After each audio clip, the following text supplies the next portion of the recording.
Vous nous suivez sur Star 21 TV, on vous en remercie. Bienvenue dans cette grande édition de nos informations. À la une de ce journal, le Front National pour la Défense de la Constitution a rendu public une nouvelle liste des 92 personnes qu'il estime promoteurs du troisième mandat d'Alpha Condé. Quels sont ceux qui figurent sur cette liste? Élément de réponse, c'est dans cette édition. Suite à la décision des nouvelles autorités sur l'allègement du couvre-feu qui passe désormais de 0h à 4h du matin, des citoyens de Conakry n'ont pas tardé à exprimer leur satisfaction. Vous les entendrez dans ce journal. Et puis aujourd'hui, dans la rubrique Invité du journal, nous recevrons Dr Fayami Limono, président du Bloc libéral. Il sera question, entre autres, du contenu du mémorandum de la coalition politique pour la rupture adressé au CNRD et la position de son parti sur le débat sur le renouvellement de la classe politique qui défrait la chronique. Une fois encore, bienvenue. Mesdames, Messieurs, bonsoir. Merci de nous choisir pour vous informer. Les acteurs de la médecine ont été les derniers à être reçus ce jeudi par le CNRD dans le cadre des consultations nationales. Les problèmes qui assaillent le système de santé en Guinée ont été évoqués lors de cette rencontre. Bintou Souma commente les images de nos confrères de Gangan TV.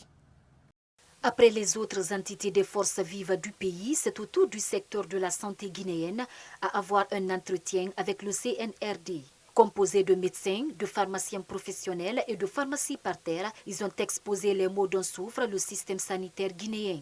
Au sortir de cette rencontre, le directeur de la pharmacie centrale de Guinée a pris des engagements. La seule structure de l'État qui a la responsabilité d'approvisionner toutes les structures publiques du pays en produits de santé, c'est bien la pharmacie centrale de Guinée, qui par conséquent prend en charge les besoins de 80% des besoins de la population guinéenne. Imaginez que cette structure est renforcée, c'est-à-dire donc on aurait réglé le problème de médicaments en Guinée. Et que le marché parallèle est né de déséquilibre entre le sous-secteur privé et le sous-secteur public. Et nous sommes résolument engagés à relever ce défi-là. Et nous avons obtenu cet accord, cet accompagnement du CNRD. Accusé par certains responsables de la pharmacie de la vente de la mauvaise qualité de produits, le porte-parole des vendeurs de produits non agréés fustige l'acharnement contre leur personne. Il a été important pour moi de venir ici, de rappeler les responsables présents ici, la démagogie, la diffamation dont nous sommes victimes par nos collègues pharmaciens. Les vendeurs de produits pharmaceutiques en République de Guinée, ce n'est pas des ennemis de peuple. On se pose des questions. Qu'est-ce que veut-il Manizy, Collier et compagnie? Il achète des produits pharmaceutiques avec nous, il s'acharne contre nous, il ne veut pas qu'on vende sur le même territoire national. Quant aux médecins, ils ont aussi eu leur mot à dire lors de cette rencontre. Ils ont insisté sur l'amélioration de la qualité des structures sanitaires. Nous allons déposer des mémorandums et après ces mémorandums, le CNRD prendra les solutions idoines pour essayer d'améliorer la qualité de prise en charge de nos structures. Et je pense que c'est une bonne rencontre qui sera vraiment édifiante. Il va s'en suivre des projets porteurs pour l'amélioration de tous les centres de santé, de tous les hôpitaux nationaux, préfectoraux, régionaux, pour qu'il y ait une bonne visibilité pour la prise en charge de nos patients. Par rapport à la Covid-19, le CNRD s'est engagé à accompagner le ministère de la Santé pour lutter contre la pandémie. L'espoir est permis selon le directeur de la NSS. Je pense qu'avec l'apport des médias pour sensibiliser ceux qui ne sont pas encore vaccinés, nous pensons que si tout le monde se donne la main, d'ici fin novembre, on pourra même déclarer la fin de cette épidémie en République de Guinée. La Guinée a une chance formidable.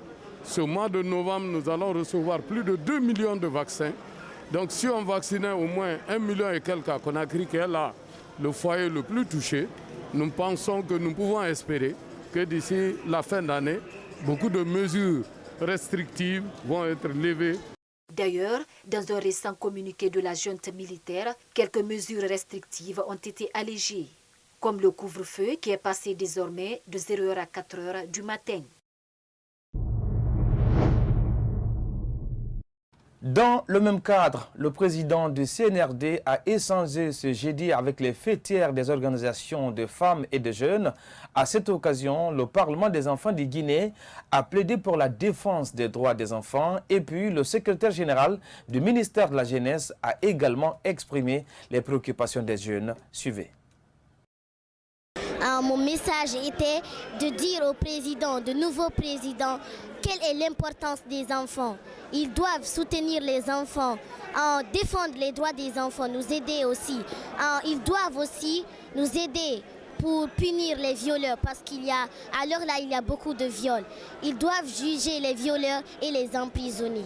Il a dit qu'il va faire ce qu'on nous a demandé sur les 3 points que je lui ai demandé. Cette opportunité qui a été donnée aux jeunes a été largement profitée par les jeunes et les nouvelles autorités également ont eu la sagesse de les écouter et de prendre bonne note de leurs préoccupations.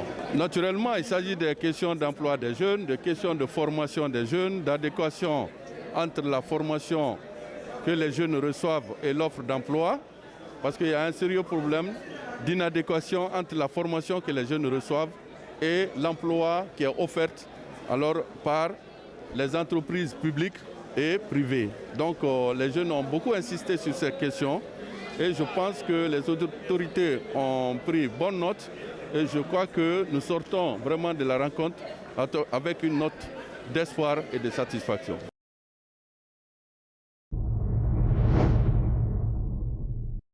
Ces concertations du Comité national pour le rassemblement et le développement ont pris fin ce jeudi 23 septembre 2021. Lors de sa rencontre avec les politiques, le colonel Mamadi Doumbouya avait demandé aux hommes politiques de rédiger un mémo collectif pour une transition réussie. Malgré cette recommandation, chaque plateforme politique rédige de son côté son mémo.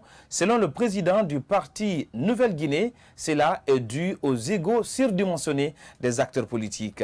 Mariam Barry et Alassane Souma pour le reportage. Les mémorandums demandés par les nouvelles autorités du pays aux forces vives de la nation risquent de tourner vers une autre allure, alors que le chef de la junte militaire a instruit à chaque entité de se réunir pour rédiger un mémo de proposition de la future transition. Les politiques restent divisés sur ce sujet. Chaque plateforme politique tire le drap de son côté pour faire son propre mémo. Face à cette situation, le président du parti Nouvelle-Guinée, membre de la CORED, donne des explications. Après la salle, on s'est retrouvés entre nous. La CORED, c'est 20 partis politiques. On s'est retrouvés, on a jugé nécessaire d'envoyer une invitation aux autres plateformes pour qu'on se retrouve pour mener ensemble des activités communes. Cette réunion n'a pas eu lieu à cause des égos par-ci, par-là. Je pense qu'on a une classe politique qui, à des moments décisifs de la nation, qui ne peut pas se débarrasser de ses égos et puis regarder le peuple. Parlant d'une transition crédible et transparente, Mohamed Sissi dit ce qu'il pense. Il n'y a que des préalables qui sont là. On n'a pas commencé véritablement la transition. Et les partis politiques sont en train de se concerter, et même si ça s'est fait au niveau des différentes plateformes, c'est déjà grand. Il faut mettre en place un gouvernement d'union nationale pour que toutes les couches de la nation se retrouvent pour décider de ce qui va être la Guinée de demain. C'est extrêmement important. Tout comme le président de l'UFDG, Cellou Dalein Diallo, le président du parti Nouvelle-Guinée s'est dit être favorable à la réadaptation de la Constitution de 2010, mais tout en faisant une révision de quelques lignes. L'autre sujet qui fait polémique depuis la rencontre entre les nouvelles autorités et les partis politiques, c'est le débat sur le renouvellement de la classe politique guinéenne. Interrogé sur ce sujet, le président du parti Nouvelle-Guinée pense que la gestion d'un pays est une question de capacité et non d'âge. Il est au micro de Mariam Barry et Alassane Souma. Voir une jeunesse aujourd'hui qui s'élève et qui demande que nous mettons les vieux à la touche, je ne trouve pas ça démocratique. Je pense qu'il n'y a pas de raison que nous décidons à la place du peuple. On a vu des jeunes ici exercer et des DAF ici qui ont été pires que vraiment des vieux. Donc, incarner l'État, je pense que ça n'a rien à voir avec l'âge, mais c'est un esprit, puis c'est un comportement, c'est une attitude. Si on peut retrouver tout cela au niveau d'un jeune ou d'un vieux, je ne vois pas de raison que ça ne puisse pas exister. Si on veut mettre les vies à la touche, je veux que la jeunesse, à travers son expérience, la jeunesse à travers son idée, ses motivations, qu'elle parvienne à prouver au peuple de Guinée qu'elle peut vraiment gérer le pays. Il faut dire aussi que ces concertations nationales entre le CNRD et les forces vives du pays pour une transition réussie. Notre rédaction a tendu le micro à certains citoyens de la capitale guinéenne qui se sont prononcés sur ce sujet. Suivez les réactions au micro de Mariam Kindibari et Ibrahim Khaled Silla. Bon, Mamadi Doumbouya, par rapport à ça pour le moment, moi, je peux le dire que vraiment ce qu'il est en train de faire maintenant, là, le début est bon et c'est appréciable. À mon niveau, moi, je peux dire que vraiment, ça, c'est quelque chose qui est intéressant. Une fois qu'il est au pouvoir, tu dois appeler toutes les personnes pour les écouter. Cela ne dit pas appeler quelqu'un, ce qu'il va dire, tu vas accepter ou tu ne vas pas accepter, mais ça peut te donner des expériences. Et je vois son action vraiment salutaire. Parce que pour la nouvelle construction de la Guinée, il n'a pas épargné même la dernière couche de la population guinéenne. Je m'excuse, mais commençant de Mandjang jusqu'aux gouvernants, les anciens gouvernants. Vraiment, dans ça, je suis très très content de lui. Et je sais que c'est quelqu'un, la manière dont il a commencé, il a l'avenir pour une bonne construction de la Guinée. Oui, j'apprécie la concertation et je souhaite que le mémo que les gens vont rendre, que ce soit des bons mémos pour l'intérêt de la population guinéenne. Donc, je souhaiterais encore que le nouveau gouvernement fasse un effort. Les sociétés qui ont été fermées comme Rio Tinto, Vali, Belgium, BAGR, ceci, la piste s'est retournée parce que ceci donnait l'emploi à la jeunesse guinéenne et y payait bien.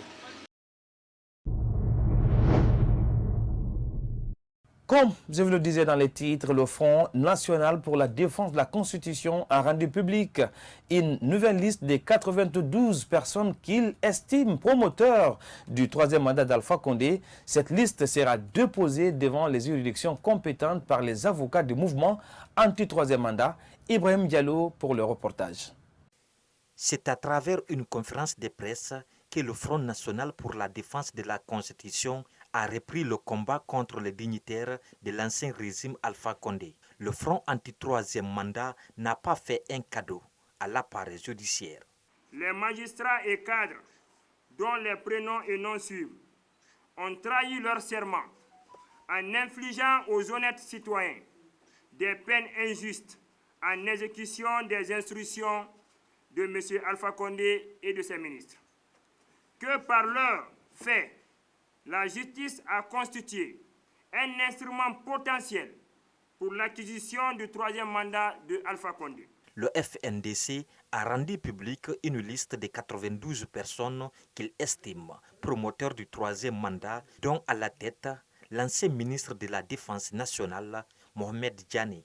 Liste des commanditaires, auteurs, co-auteurs et complices du coup d'État constitutionnel de 2020 en République de Guinée. Liste définitive, acte 1. 1. Mohamed Djani, ministre de la Défense nationale. 2. Ibrahima Kassori Fofana, Premier ministre. 3. Nabi Youssouf Kiridi Bangoura, ministre secrétaire général à la présidence. À la question de savoir pourquoi le nom du colonel Doumbouya, actuel homme fort du pays, est-il retiré de cette nouvelle liste, le responsable des opérations du mouvement répond. Nous avons fait 2 déclarations de suite où on a appelé l'armée à prendre ses responsabilités, à être aux côtés du peuple de Guinée. L'armée, à travers le colonel Doumbouya et ses collègues, ont répondu à cet appel du peuple de Guinée. Sur la base de cette réponse, le FNDC a décidé de les rayer sur la liste. Le FNDC demande aux nouvelles autorités de traduire ces personnes en justice afin qu'elles répondent à leurs actes. Paz Santé dans cette édition d'information, le directeur général de l'Agence nationale de la sécurité sanitaire fait état d'une baisse drastique des cas de Covid-19 en Guinée. Des centres épidémiologiques sont prévus d'être fermés à cause de la diminution des cas de contamination de la maladie. Un épidémiologiste s'est prononcé sur ce sujet ce vendredi. Kaïta Toubari et Moustapha Diané nous font le point. Les cas de contamination au coronavirus connaissent une forte baisse ces derniers temps en Guinée, selon l'Agence nationale de sécurité sanitaire. Face à cette situation, cet épidémiologiste donne ses impressions. Les mesures ont été revues à la baisse, mais on n'a pas supprimé les mesures. Et on n'a non plus pas dit qu'il n'y a pas ou plus d'infection à coronavirus. On a dit qu'il y a une tendance, la tendance à baisser, à diminuer, mais ça ne signifie pas que c'est fini. Après cette annonce, le CNRD a décidé d'alléger certaines restrictions des mesures sanitaires, notamment le couvre-feu qui était de 22h à 4h. Il revient désormais de 0h à 4h du matin. Ce médecin dit être d'avis avec une telle mesure qui pourrait aider la population à respirer un peu. Le coronavirus ne choisit pas sa cible. Le coronavirus touche tout le monde, que tu sois riche, que tu sois pauvre, que tu sois intellectuel, que tu sois imam, que tu sois pasteur, qui que tu sois, le coronavirus pourrait te toucher. Alors, qu'est-ce qu'il faut? Et parce que le coronavirus touche tout le monde, il faut se prémunir. En quoi faisant? Et par les jours qui, en date d'aujourd'hui, le meilleur moyen pour se protéger, c'est de se vacciner. Dr Sakoba Keita, directeur général de l'ANSS, a rassuré dans une de ses sorties que, main dans la main, avec plus d'efforts, notamment le respect des mesures barrières, la Guinée pourrait envisager la fin de la pandémie de Covid-19 en novembre 2021. Restons toujours dans ce même registre pour dire que Dr Alpha Mamoudou Bari est également revenu sur la vaccination qui, selon lui, représente le seul moyen efficace de lutter contre la pandémie Covid-19. Il est au micro à nouveau de Kaïta Toubari. On a dit que quand on est vacciné, on peut avoir des signes et c'est normal. Tous les vaccins, vous quand on vous vaccinez contre la rougeole, vous étiez toute petite, en ce moment vous avez eu des fièvres, vous avez eu tout. C'est des corps étrangers qu'on fait entrer dans le corps de l'individu. Par conséquent, l'individu doit réagir. Et pour tous ceux qui se vaccinent, on leur dit, si vous vous vaccinez, vous pouvez avoir une petite fatigue, vous pouvez avoir une petite fièvre, etc. C'est en réaction au corps étranger qui rentre dans l'organisme. Mais ça ne dépasse pas 2 jours en général. D'accord? Ça, c'est un. Donc, il faut que les gens comprennent cela. Quand on se vaccine, on peut avoir cela, mais ce n'est pas dangereux. C'est plutôt normal et c'est d'ailleurs mieux, moi je dirais, parce que ça montre que son organisme se défend bien. Donc, ça, ce n'est pas un problème et on vous informe cela avant. Deuxièmement, ceux qui disent qu'ils sont vaccinés et qu'ils sont tombés malades, il faut comprendre, c'est soit ils étaient malades déjà et après ils se vaccinent, donc dans ce cas, ils vont tomber malades. Le vaccin, ce n'est pas un traitement curatif, c'est un traitement préventif. Donc, il empêche quelqu'un d'avoir la maladie. Il ne soigne pas la maladie sur place.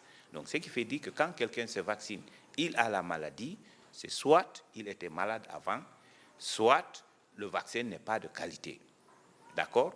Et maintenant, ceux qui disent que les gens sont vaccinés, ils ont la maladie, là je suis d'accord, on peut se vacciner, avoir la maladie. Mais maintenant, quand le vaccin, on dit qu'il est à 80-90%, on peut avoir la maladie. Mais lorsqu'on est vacciné, on a la maladie, on a moins de chances que cette maladie s'aggrave comparé à celui qui n'est pas vacciné.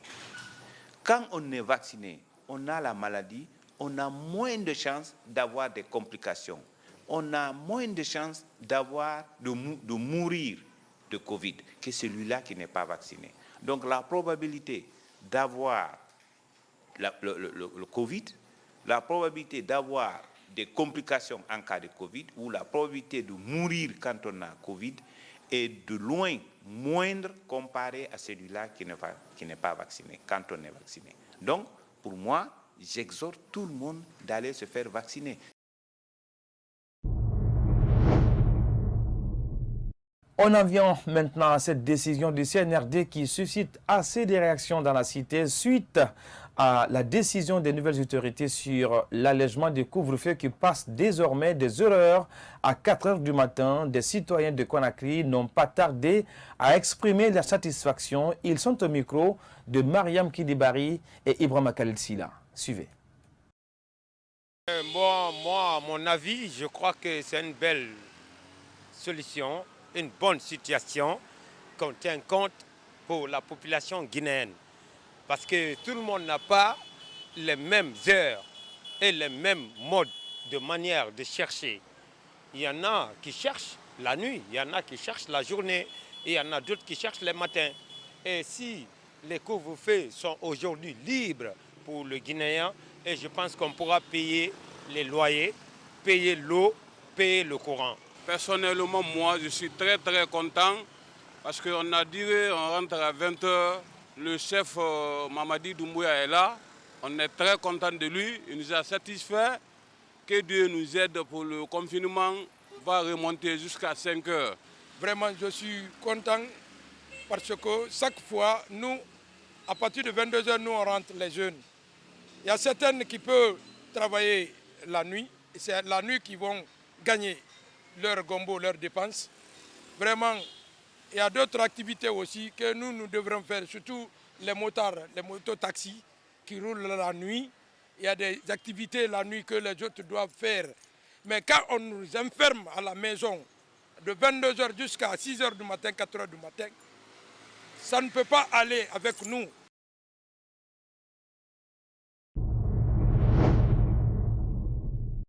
Place à présent à notre invité de journal. Aujourd'hui, nous recevons Dr Faya Milimono, président du Bloc libéral, membre de la coalition politique pour la rupture.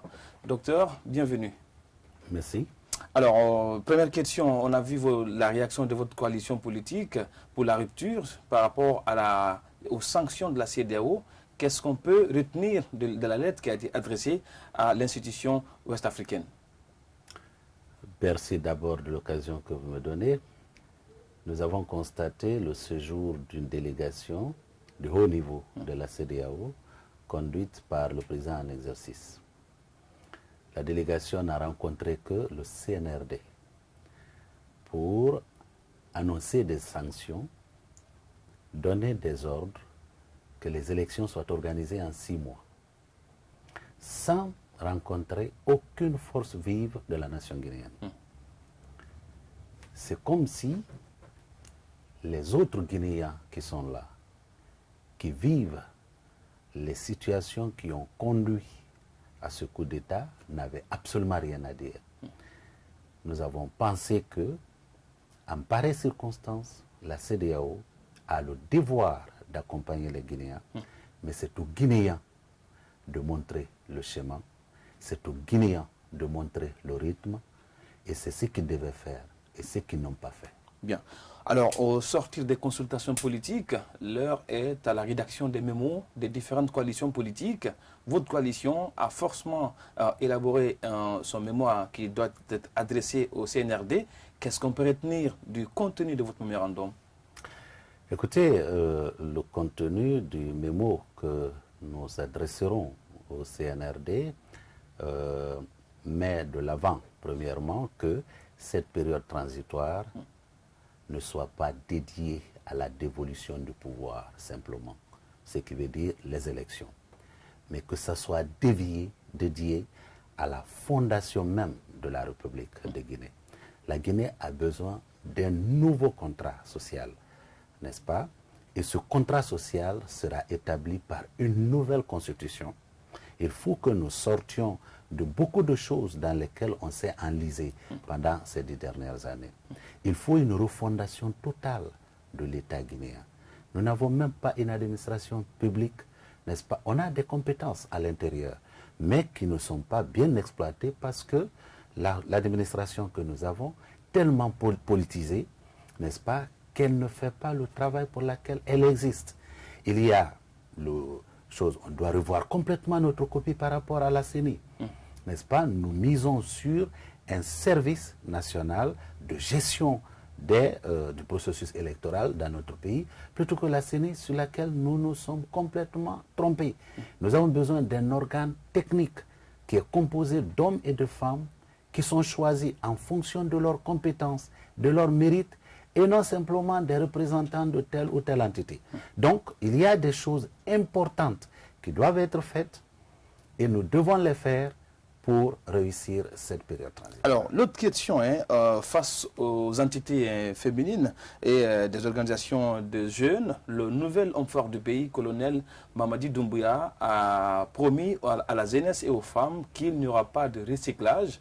Une annonce du président du CNRD qui intervient au moment où il y a un débat dans la cité qui défère la chronique sur le renouvellement de la classe politique guinéenne. Quel est votre regard sur cette déclaration? Si je comprends cette déclaration dans le sens de ne plus ramener aux affaires ceux qui nous ont endeuillés hier, ceux qui ont commis des crimes économiques, ceux qui ont commis des crimes de sang, eh bien, je crois que ça peut aller dans la bonne direction. Seulement, nous devons nous donner une méthode. Parce que, comme nous l'avons dit tantôt, l'âge n'est pas le problème de la Guinée. Le fait d'avoir été même ministre ou premier ministre n'est pas le problème. La responsabilité pénale, elle n'est pas collective, elle est individuelle, elle n'est pas transférable. Il faut donc que nous mettions en place un dispositif qui permet d'aller en profondeur sur chaque dossier, qui nous permet de situer la responsabilité des acteurs qui ont dirigé notre pays jusqu'à il y a quelques semaines. Lorsqu'il est établi par un magistrat, hors de tout doute, que quelqu'un a été coupable d'une gestion non vertueuse, oui, on ne peut pas recycler ce genre de personnes. C'est en cela que je dis, c'est une bonne annonce, il reste à trouver la méthode adéquate pour y arriver. Parce que si on a le sentiment que quelqu'un est exclu simplement à cause de son âge, eh bien, on se créerait un autre problème. Bien. Alors, il y a aussi cette autre question qui va être notamment la dernière question de cet entretien, docteur. C'est un peu la question de l'orientation qu'on peut donner au contenu de cette transition. Il y a la question du gouvernement qui reste posée et pourquoi pas également le futur Premier ministre. Vous, en tant qu'acteur politique, quel type de gouvernement pour la Guinée, pour une transition réussie, mais aussi quel est le prototype de Premier ministre que vous pourriez choisir pour le peuple de Guinée? Un gouvernement, le BL et la CPR ont toujours milité pour un gouvernement restreint, composé d'hommes et de femmes compétents et intègres. Si on peut donc identifier des hommes et des femmes, n'est-ce pas, qui ont de la compétence, qui ont la probité morale, qui ont l'intégrité nécessaire pour accomplir la mission qui leur sera confiée, nous pensons à un gouvernement de ce genre. C'est pourquoi nous... Un gouvernement de mission, l'art consensus ou... Non, moi je considère simplement un gouvernement qui aura la mission de nous faire réussir une période transitoire dont l'objectif sera la fondation, n'est-ce pas, de la République de Guinée. Il faut que nous partions sur un bon départ. Et pour que nous partions sur un bon départ, nous avons besoin des hommes et des femmes qui soient intègres, qui soient compétents, patriotes, qui peuvent mener à bien la mission. Le quota et le Premier ministre, le nombre de ministres, quel type de Premier ministre? Au plus 21 ministres, je crois que c'est suffisant. Le profil du Premier ministre? Le Premier ministre, il faut également quelqu'un, naturellement, de compétent, d'intègre, n'est-ce pas? Quelqu'un qui a une vision, quelqu'un qui peut rassembler, quelqu'un qui comprend, au-delà d'être un bon technicien, qui comprend aussi le jeu politique. Ce n'est pas pour dire qu'il faut nécessairement un politique, mais ce qui fait capoter nos périodes transitoires, on en a eu par le passé, c'est souvent l'action des acteurs politiques. Il faut quelqu'un qui comprenne la dynamique du jeu politique dans notre pays. C'est une dynamique très complexe. Et il faut donc l'avoir présent à l'esprit pour éviter effectivement les dérapages. On se rappelle de 2009, lorsqu'on a connu le 28 septembre. C'est quasiment ce qui nous a fait perdre le nord et finalement on s'est retrouvé à la case de départ aujourd'hui. Docteur Fayam Ilmono, nous arrivons à la fin de cet entretien. Merci d'avoir accepté notre invitation. C'est moi qui vous remercie. Et au revoir. Merci bien. C'est la fin de cette édition d'information. Merci à toutes et à tous pour votre aimable attention. Ne quittez pas sur cette télé car le meilleur reste l'avenir. Travaillons tous pour le bonheur de la Guinée. Au revoir.